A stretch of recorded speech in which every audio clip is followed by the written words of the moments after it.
Periodista de Radio del Mar, Comodoro Rivadavia. Marcelo, ¿cómo te va? Buen día. ¿Cómo le va? Buen día.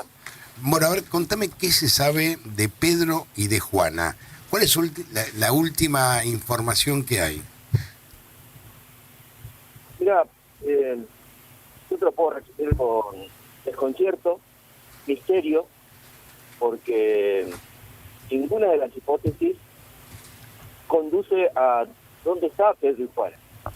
Ya hoy se cumplen 11 días y si bien han encontrado supuestos indicios, como una fogata que podrían haber utilizado esta pareja en una zona muy alejada del casco urbano, casi 50, 60 kilómetros de distancia del último barrio que tiene la ciudad hacia zona norte, hacia Camarones, que era la localidad ubicada a 150 kilómetros aproximadamente que une Comodoro con esta localidad, no hay nada.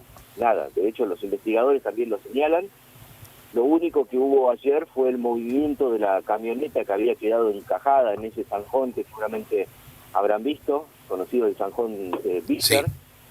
Se hizo un rastrillaje en estos últimos días de 40 kilómetros a la redonda.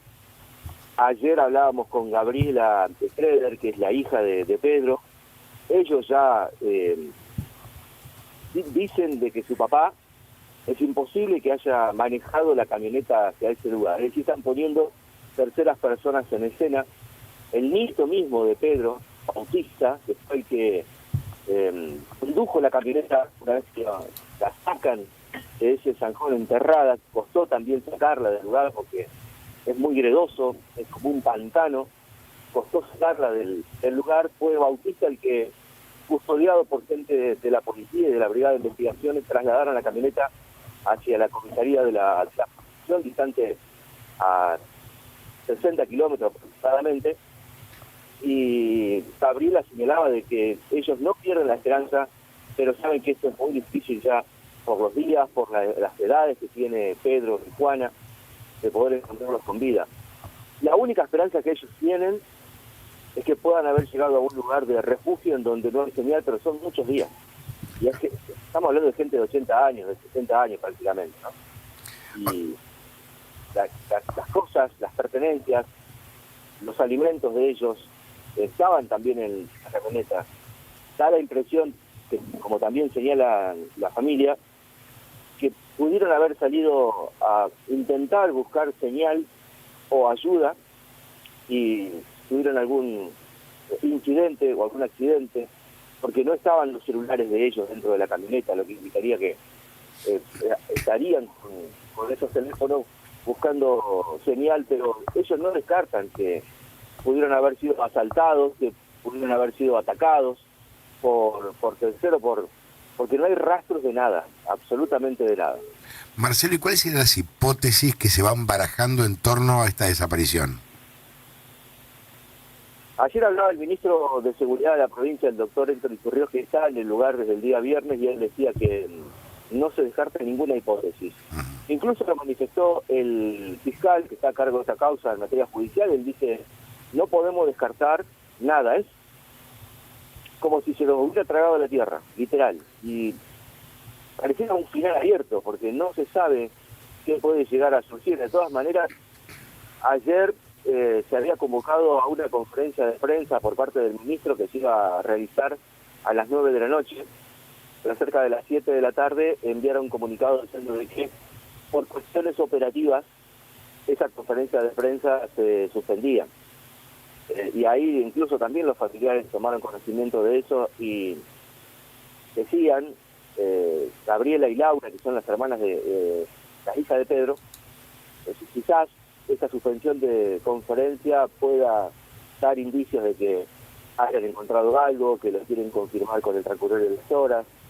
De todas maneras, a Gabriela se la notaba muy tranquila a pesar de estos días que han pasado ellos como familia también en el lugar de búsqueda. Por eso te marcaba al principio el desconcierto que hay en esto, porque no hay ni una huella de pisadas, más allá de que han arribado canes de distintas divisiones de la policía de la provincia del Chubut, incluso de la ciudad de Trelew por parte de los bomberos voluntarios que tienen a disposición. Se sobrevoló ayer por parte del helicóptero de la prefectura la zona, pero lamentablemente la disponibilidad del helicóptero era solamente de 1 hora de sobrevuelo.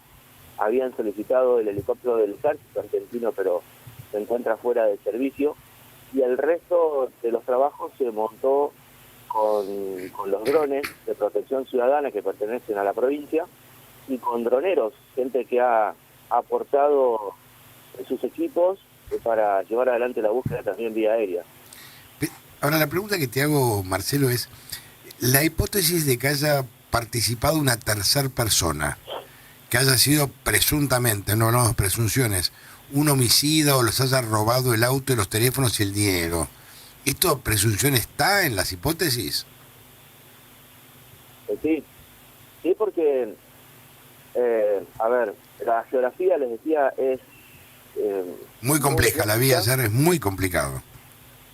Hasta para los propios investigadores, sí, que han perdido algunos vehículos también, 4x4 estamos hablando. La distancia en donde encontraron la camioneta está casi a 7, 10 kilómetros de la costa, hacia el oeste. Por eso las presunciones al principio eran, bueno, quizás se equivocaron del camino, porque la ruta 1, que es la que va por la costa, no es una ruta que esté habilitada, es una ruta que está cortada justamente por el mar. Para poder pasar por la zona de la costa tienen que esperar que baje la marea, tienen que tener los horarios de bajamar. Hay muchos refugios, ranchos de los pescadores, pero es muy difícil llegar incluso para los propios pescadores. Tenés que ser muy conocedor de la zona, muy conocedor. Y después, la hipótesis que se manejaba era, bueno, quizás ellos intentaron llegar hasta Camarones por la costa porque es turística, quisieron salir a tomar unos mates previamente, pero después terminaron encontrando todas sus pertenencias, la heladerita, incluso la ropa de abrigo, una carpa, bolsa de dormir, que estaba todo dentro de la camioneta. Es decir, que esto indicaría de que en ningún momento ellos tuvieron intención de pasar una noche en carpa. Pudieron haberse quedado mirando hacia la ruta, encajados ahí, esperando alguna ayuda de alguien que advirtiera que no tenían señal transcurridos los días o las horas de haber partido de Comodoro. Porque si vamos al caso, la distancia que hay entre el último barrio que yo te indico, de 60 a 70 kilómetros, al lugar en donde se encontró la camioneta, en una ruta normal, esos 70 kilómetros lo haces en poco tiempo. Sin embargo, para poder llegar al lugar, se tarda entre 3 horas, 4 horas, dependiendo por dónde vayas transitando y si vas con algún guía, o especialmente gente que conoce la zona. Por eso la familia ya dice, mi papá no fue, dice Gabriela. Mi papá no hubiera hecho esto nunca porque es muy cuidadoso de sus cosas, es muy cuidadoso de él y mucho más de los que lo acompañan, en este caso Juana. Por eso ellos ponen esa hipótesis de que hubo una tercera persona que condujo la camioneta hasta ese lugar. Están esperando las pericias, que tampoco se han dado a conocer. La policía científica trabajó el día sábado, es decir, el día anterior al hallazgo de la camioneta, porque ya era de noche prácticamente cuando se pudo llegar a la zona ese mismo día viernes, y el sábado por la mañana pudo llegar la policía científica a levantar y realizar todo el trabajo pericial de la zona, pero no hay resultados con respecto a eso. Marcelo, te mando un gran abrazo, gracias. Hasta luego. Marcelo es periodista de Radio del Mar, como es todo un misterio. Ahora fíjate vos que dentro de esta nota, y acá te muestra otra mentira más,